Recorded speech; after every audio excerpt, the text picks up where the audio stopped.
Hey Dungeons & Dragons community, I love D&D, and 5th is my favorite edition by far. But that doesn't mean it's perfect, and I think we all agree a couple adjustments could make things even better. I've done a series of those adjustments that I'm going to be providing to anyone who wants them at no cost. Feel free to download, share, and use them. In these videos, I will be explaining how these adjustments work and why I made any decisions for the changes I made. Today I'm going to go through my changes for the Barbarian. As always, a link to the document is in the video description for your convenience, and that document will contain a link back to this video. Now, with the Barbarian, the main thing I would note when I see Barbarians played is that at low levels they do quite well. Barbarian Rage is a good ability, Reckless Attack is a good ability, they have lots of hit points, they do a fair amount of damage. But what I find is that with the Barbarian, as we get into the higher levels, even more so than the other martial classes, they tend to fall behind. And what we tend to see is that Barbarians, once they get into those higher levels, they're looking to multi-class, even if it's into another martial class, just to try to boost their martial capabilities. And what I wanted to do is I wanted to make it so that if you went straight Barbarian, your martial capabilities would keep up with other martial classes. So I looked at those higher level abilities in particular, and I wanted to boost them to give the Barbarian a bit more of a shot in that area. The other thing I wanted to do is Rage. I find some of the rules on it are a little bit clunky. You're charging at an enemy enraged, and if you didn't take damage, then you would lose your rage. So I wanted to make the rules for maintaining rage a little bit softer, a little bit easier to do. So as long as you are doing something that is in line with being enraged, then you could do it and you wouldn't lose that ability. Another thing I wanted to do is I wanted to make it so that a barbarian should be able to throw weapons, and I noticed that the abilities as they're written don't really support that, and so I wanted to change those abilities a little bit to give that option. And then the final things I wanted to do was take a look at the subclasses. And the Totem Barbarian, I think, is the better of the two subclasses in the Player's Handbook, and it's reasonably well written. I really have two issues with it. The first is that I don't find that the abilities always are well balanced against each other, so that we end up with third level barbarians who take Totem Barbarian, and 90% of them are taking the Bear Totem. And I want to make maybe the Eagle Totem Barbarian a little bit more attractive. The other thing I find is that when we get into the higher levels, those totem abilities don't seem to match up to the abilities we got at third level.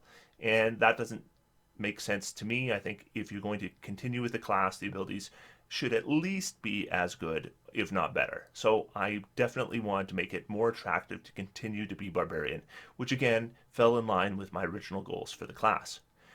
The Berserker Barbarian needed more work. The Berserker Barbarian I don't think works well as written. Because what you have is you have a subclass that has one primary ability, and if you use that ability, you're immediately punished. And the way you're punished didn't make sense to me, because you use your main ability and then all of a sudden you become a tired barbarian, a lethargic barbarian. And that is not fitting my image of a Berserker Barbarian. So although I understand the idea of using the exhaustion mechanic, and I did want to keep the exhaustion mechanic in, I thought revisions needed to happen so that at least you could potentially use your main ability without turning into that kind of barbarian. So I wanted to change the Berserker in that way, and I also, like with the Totem, wanted to make sure that the higher level abilities still kept in line with other martial classes. So those were the goals as I moved into the Barbarian. Let's get started.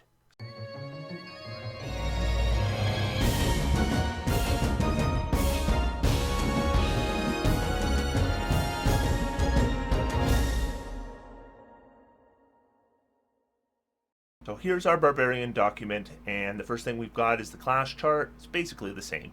And the class features, at least with hit points and proficiencies, are all the same.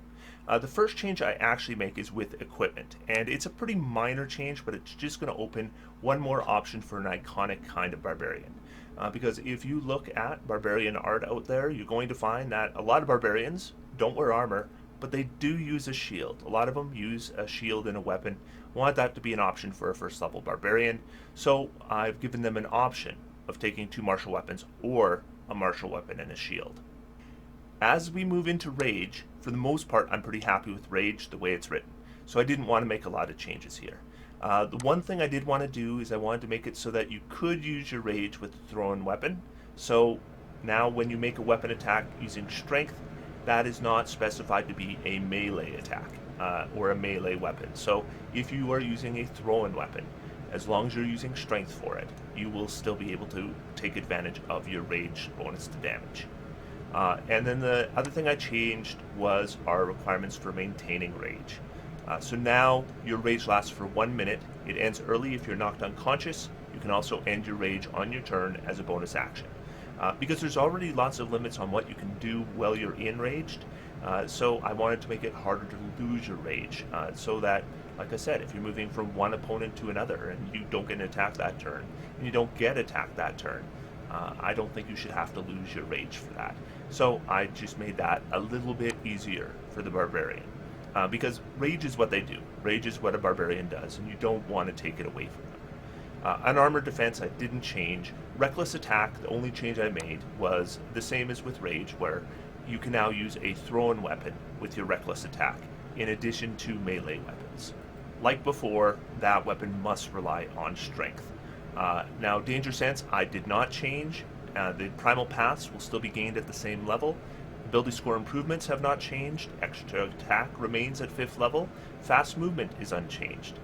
Feral instinct also is unchanged. So up to 9th level, we're going to find very few changes from the Barbarian in the Player's Handbook. The first significant change is going to come at level 9, and I think that's a good point to start bringing in those little boosts to keep the Barbarian up to a Barbarian who, say, multi-classes into Fighter. And so what we've done is, beginning at 9th level, your melee weapon attacks score a critical hit on a 19 or 20. In addition, you add the maximum result of 1 die of your weapon's damage to the damage of a critical hit with the melee weapon. So normally what Brutal Critical would do is it would allow you to roll 1 additional die, but instead we're just going to treat that die as the maximum result. This is really going to give a Barbarian who uses a Great Axe, for example, a nice boost here. They'll get 12 additional damage. Somebody who uses maybe a longsword is still going to get 8, and if they are using the versatile property of that weapon, they would even get 10. So we're going to add a fair bit of damage to criticals here, and we're going to make criticals happen a lot more often, because that critical range of 19 to 20 mixed with reckless attack means a lot of criticals.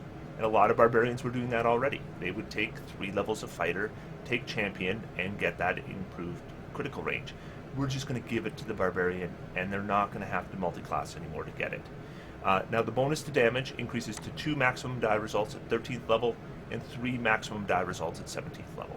So just to answer a couple very quick questions, number 1, it's the die type. So if you're rolling a d6, it's 6 points of damage.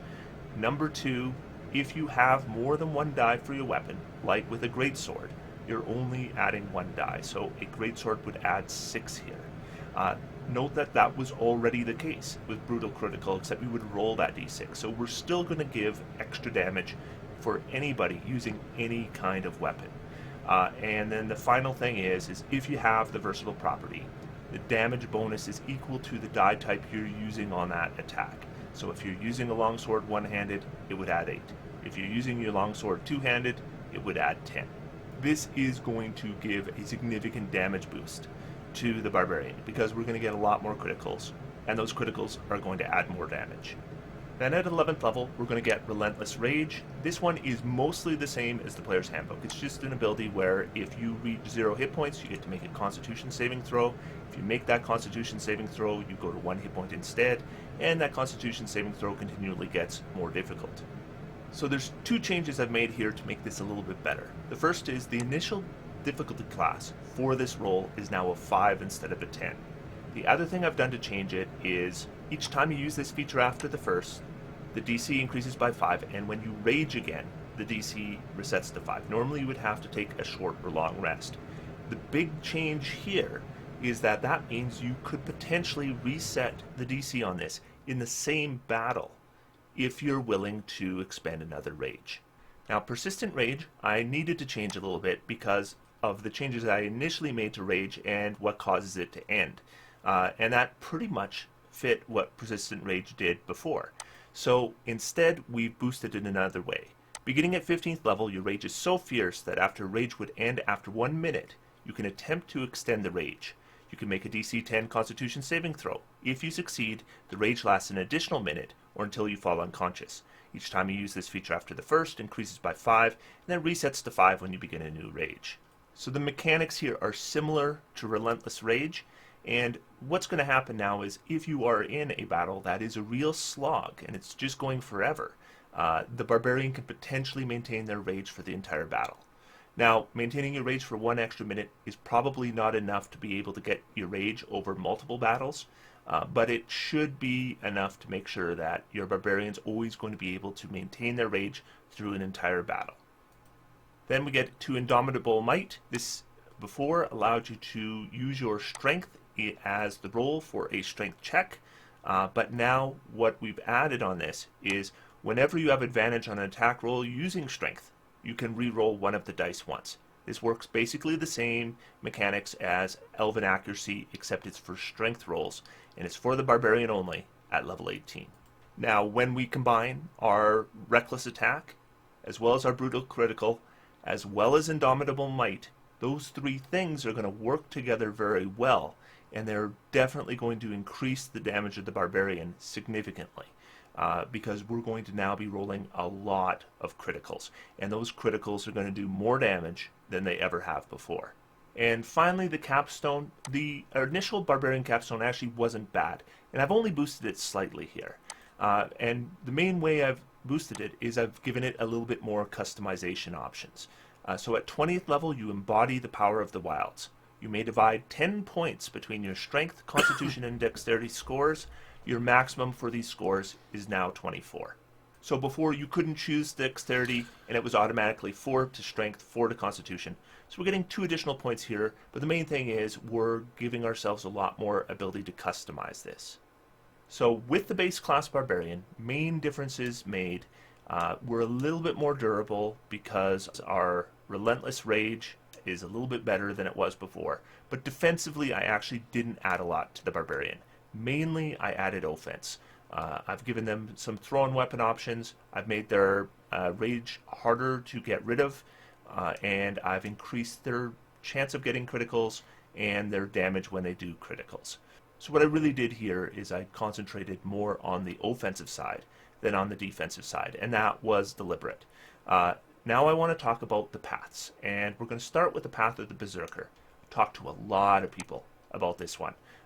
And I did polls and I engaged with people, and the thing I found is that people don't like the frenzy ability as it's written in the player's handbook, but they still want to maintain some form of exhaustion mechanic with it, and they just weren't sure exactly how it should be worded in order to make it worthwhile. And it's something that can be pretty powerful at 3rd level, and although at higher levels, especially once we start getting Polar Master, it's not so great anymore. Especially considering the cost of using it. So I wanted to not boost it too much at low level, but I definitely wanted to make it better at higher levels. So what I've done now is, starting when you choose this path at 3rd level, you can go into a frenzy with your rage. And just like before, that's your choice. When you use a rage, you choose whether it's a frenzied rage or not. If you do so, for the duration of your rage, you can make a single melee weapon attack as a bonus action on each of your turns after this one. That's the same as the player's handbook. And note, a lot of people don't realize that on the turn that you rage, you don't get the extra attack. You've already used your bonus action. Each additional time you use this ability before completing a long rest, you suffer 1 level of exhaustion. So that's different. Before, you got your level of exhaustion the very first time you use this ability. Now you get to use it once for free, and then you're going to suffer exhaustion every time after the first time you use it. So at least a Berserker Barbarian can frenzy without becoming the tired Barbarian. But they'll only be able to do so once. Every time after that, they'll suffer the exhaustion. And finally, I've added, you ignore the effects of exhaustion while raging. Because I definitely don't want to have it where the Berserker Barbarian is tired during their rage. And because the Berserker Barbarian has a mechanic that makes it far more likely for that to happen, I want to make it so that at least during the rage, you're not going to suffer those effects. And then this ability is now going to scale. So at 5th level, you may make a single melee weapon attack as part of the bonus action you use to begin a frenzy. So you're no longer going to lose that extra attack on the first round that you use your frenzy. At 11th level, you gain temporary hit points when you use frenzy equal to your barbarian levels. So that's just going to increase your durability a bit. And then at 17th level, you no longer suffer exhaustion when you use frenzy. So by 17th level, we're getting near the end of the campaign. Now your Berserker Barbarian can always frenzy, and they're not going to be penalized for it. That brings us into our 6th level ability, Mindless Rage. This one I've made a slight modification to, but it's pretty close to the Player's Handbook. So in the Player's Handbook, you can't be charmed or frightened while raging, and if you are charmed or frightened when you begin a rage, it's suspended for the duration of your rage. The only change I've made here now is if you're charmed or frightened when you enter your rage, the condition immediately ends. So you were frightened, you rage, you are no longer frightened. Simple as that. The next ability at 10th level was Intimidating Presence, and a lot of people were not fond of this ability. They never used this ability, and so it felt pretty lackluster to get it. It was kind of a sore spot. So what I wanted to do is give Intimidating Presence some modifications so that maybe it's something we could use in combat. So what I've done is, beginning at 10th level, you can use your action to frighten someone with your Menacing Presence. When you do so, choose one creature that you can see within 30 feet of you. If the creature can see or hear you, must succeed on the Wisdom saving throw, and the DC is equal to 8 plus your proficiency bonus plus your strength modifier. So we're going to base it on strength now instead of charisma, because I think when we're talking about a Berserker, and they're talking about, flexing their muscles, the possibility of inflicting physical harm. So I think strength makes sense here, and it's going to work better mechanically for a barbarian. Or be frightened until the beginning of your next turn. On subsequent turns, you can use your action to extend the duration of this effect on the frightened creature until the end of your next turn. The effect ends if the creature ends its turn out of line of sight or more than 60 feet away from you. So this is mostly the same as the Player's Handbook, and we're just changing the DC a little bit. But now I've made a couple modifications. If you are using Frenzy, you may use a bonus action to frighten someone and maintain the effect. So this is going to give you just an option when you're using Frenzy. You can either get your bonus action attack, or you can use your bonus action to frighten. So it just gives you a new option that you didn't have before. If the creature succeeds on its saving throw, you can't use this feature on that creature again for 24 hours, same as the Player's Handbook. And then our 14th level ability, again, I have not made significant changes here, just a little tweak. So starting at 14th level, when you take damage from a creature that's within reach of a melee weapon you are holding, you can use your reaction to make a melee weapon attack against that creature. So we're just going to give a little bit of a boost here for those reach weapon barbarians. So you're using a pike, for example, or a halberd, and then a creature with reach attacks you, you can still use your retaliation ability. You're not excluded in that case, like you were in the Player's Handbook. So those are all the changes I made to the Berserker Barbarian. They can now use their Frenzy. It's not going to cause them any penalties the first time they use it, but they still can get exhaustion if they use it regularly. But mostly what I've given here are just some minor boosts that scale a little bit better with level. Now let's talk about the path of the Totem Warrior. So this one needed less work, I thought, than the other one. The first change I'm going to make is Spirit Seeker, and I want to thank here the one who kind of inspired this. When we talked about Unearthed Arcana, I had a conversation with Stefan, who's Moonsilver, about casting spells with rituals as a barbarian, and you just tend not to do it. So I have altered the Spirit Seeker spell, so it's something the barbarian's actually going to get to use. Yours is a path that seeks attunement with the natural world, giving you kinship with beasts. At 3rd level, when you adopt this path, you gain the ability to cast the Beast Sense and Speak with Animals spells as described in the spellcasting section. When you cast these spells, you may not do so again until you finish a long rest. So instead of casting these as rituals, they can only cast them once a day now, but they no longer need to cast them as rituals, which means they can cast them much faster. Now we're going to go into our Totem Spirits, and at 3rd level, as I mentioned before, the Bear Totem Barbarian was always good. Resistance to all damage except psychic damage, so I've kept that one the same. The next totem was the Eagle. This one I definitely wanted to give a little bit of a boost to. I didn't want to go overboard though. I don't want every barbarian to be an eagle totem barbarian either. So although I boosted this one, I didn't give it a huge boost. When you're raging, your movement does not provoke attacks of opportunity, and you can use the dash action as a bonus action on your turn. Spirit of the Eagle makes you into a predator who can wave through the fray with ease. The only change here is before it was disadvantage on opportunity attacks against you, and I've changed that so that you don't provoke opportunity attacks at all. And then the Wolf Totem, I've kept the same. It was actually okay before, so I didn't figure it needed changing. While you're raging, you can give advantage on melee attack rolls against a creature within 5 feet of you from your allies. And so that one I have kept the same as well. Works very well if we coordinate it properly with the rest of our party. But as we moved up into the higher levels, I wanted to give these a little bit more of a boost. So the 6th level abilities all got an increase. So first we have the bear.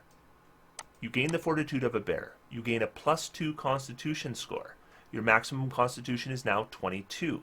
Your carrying capacity, including maximum load and maximum lift, is doubled, and you have advantage on strength checks made to push, pull, lift, or break objects. So the change here is the +2 constitution modifier and the max constitution score. People might ask, so when you get to your capstone, does that mean your constitution score now can get to 26? No, it still can only get to 24. You will still be able to spend your 10 points, guaranteed. The next one is our 6th level Eagle Totem. And this one I thought needed the biggest boost. And I think I've given it the biggest boost, though it might not seem like it at first, because what I didn't do is increase its ability to fight. But you gain the eyesight of an eagle. You gain a +2 to your wisdom score. Your maximum wisdom is now 22. You gain proficiency in wisdom saving throws if you don't have it already. You can see up to 1 mile away with no difficulty, able to discern even the finest details, etc., etc. All the rest is the same as the player's handbook version. So we are getting 3 things here. We're getting, number 1, a +2 bonus to wisdom, a higher maximum wisdom, and proficiency in wisdom saving throws. And if you haven't played a barbarian before, this is deceptively important and really has boosted the eagle. Because one of the biggest weaknesses of playing a barbarian is when you fail those saving throws against wisdom, you can lose control of your character. And so the Eagle Totem Barbarian is the way to achieve a much better chance of making those saving throws. So I think that becomes a really strong choice, even though it's not increasing your combat capability. And then finally the wolf. You gain the hunting sensibilities of a wolf. You get a +2 to your dexterity score. Your maximum dexterity is now 22. You can track other creatures while traveling at a fast pace, etc., the same as the player's handbook. So the bear is getting +2 constitution, the wolf's getting +2 dexterity, and the eagle is getting +2 wisdom and proficiency in wisdom saving throws. So the eagle's technically getting the most, even though it's to an ability score that maybe is less obviously good as constitution or dexterity to a barbarian. At 10th level, the Spirit Walker ability I did keep the same, and this one I did keep as a ritual, because actually most of the time you cast Commune with Nature, ritual is just fine. It's usually something you're doing before you're going into a certain area to gain certain information about it, so that 10-minute casting time tends not to be a problem. And then our 14th level ability, Totemic Attunement, I've mostly kept the same. They were reasonably good before. So the bear remains the same as the player's handbook. When you're raging, any creature within 5 feet of you that's hostile to you has disadvantage on attack rolls against targets other than you or another character with this feature. An enemy is immune to this effect if it can't see or hear you, or it can't be frightened. So that's the same as the player's handbook. The eagle I did change. While raging, spectral eagle wings sprout from your back. You have a flying speed equal to your current walking speed. So if you choose eagle here, you're going to be able to fly while raging. And then finally the wolf, I'm keeping the same as the player's handbook. While you're raging, you can use a bonus action on your turn to knock a large or smaller creature prone when you hit it with your melee weapon attack. Already a decent ability, so we're just going to keep it the same. So again, the Totem Barbarian got less changes than the Berserker Barbarian. Certainly the changes I did make were less dramatic. It was mostly just a matter of taking maybe the weaker totem choices and making them a little bit better, and making it so that they can actually cast their beast and speak with animal spells. So that's the Barbarian. So mainly what I've done here is I've increased offense. I increased offense on the base class, and I've increased offense primarily on the path of the Berserker, though the Path of the Totem Warrior now has a few options to increase their offense as well over the Player's Handbook version. I think that these changes are going to keep your Barbarian in line with the other martial classes, especially when it comes to damage. We want Barbarians to be able to do a lot of damage, but they're going up against Paladins, and Paladins can do a ton of damage. They're going up against fighters who have Action Surge, and a lot of feats like Polearm Master and Greater Weapon Mastery. Combine all these things together, as well as taking their ability scores up to the maximum result. So I felt in order for the Barbarian to keep up, it needed some offensive boosts, and I mostly concentrated on criticals.